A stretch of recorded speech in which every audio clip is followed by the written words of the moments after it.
Now this new campus, Cornell NYC Tech, will spur economic growth, and as you heard the mayor say, create thousands of jobs. And I don't want to overstate this because New York City is already one of the biggest economies in the world just by itself, and already is a leader in fashion and media and finance and healthcare and many other areas, and already has very, very good tech entrepreneurs, one example of which is Michael Bloomberg, one of the big tech entrepreneurs of his generation. But it will spur us to utilize technology in a different way, not tech for tech's sake, but tech in support of commerce, areas where New York City and I must say the United States have a competitive advantage.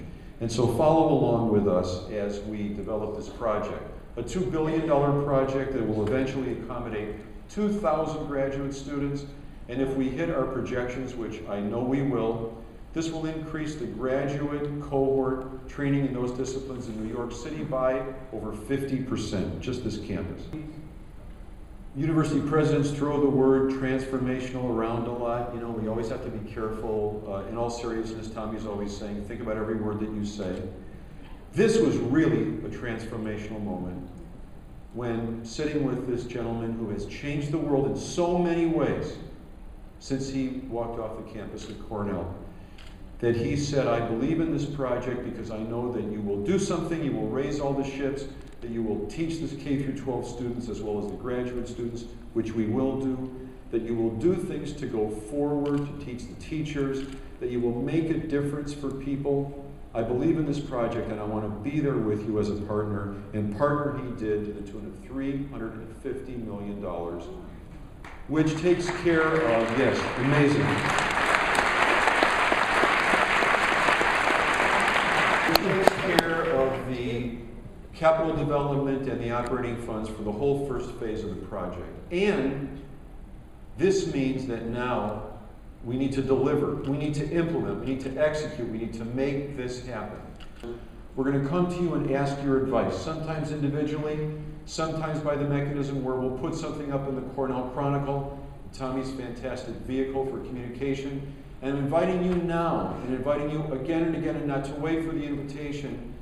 Get in my face and tell me, have you thought about this? Have you thought about changing the ship going in this direction? Are you remembering X or Y or Z? Believe me, I learned from you when you give feedback. Write directly to me at david.skorton@cornell.edu. You might have been writing to me at david.skortinsky, which was my dad's name when he came over from Russia, but he insisted on changing the name decades ago to Skorton, which I always asked him, what kind of a name is Skorton? And he said, it's a classic American name. And, you know, you can't argue with your dad about stuff like this, but I did argue with him, and I said, Dad, and, you know, rest his soul, he's gone these 31 years. I said, Dad, it's not an American name. He said, what do you know from America? That's what he said. And I said, look, American names you could have picked, Kennedy, Rockefeller, those were American sounding names. And he said, David, he said, David, when I was in trouble, he said, I will pick the family name, you go do the inventory in the shoe store. So, thank you for letting me get it off my chest. I've had severe emotional scars about that ever since. So with this background, with this excitement, with these students, and with these staff, and with these faculty, and with these trustees, and with you, alumni, we're going forward to the sesquicentennial.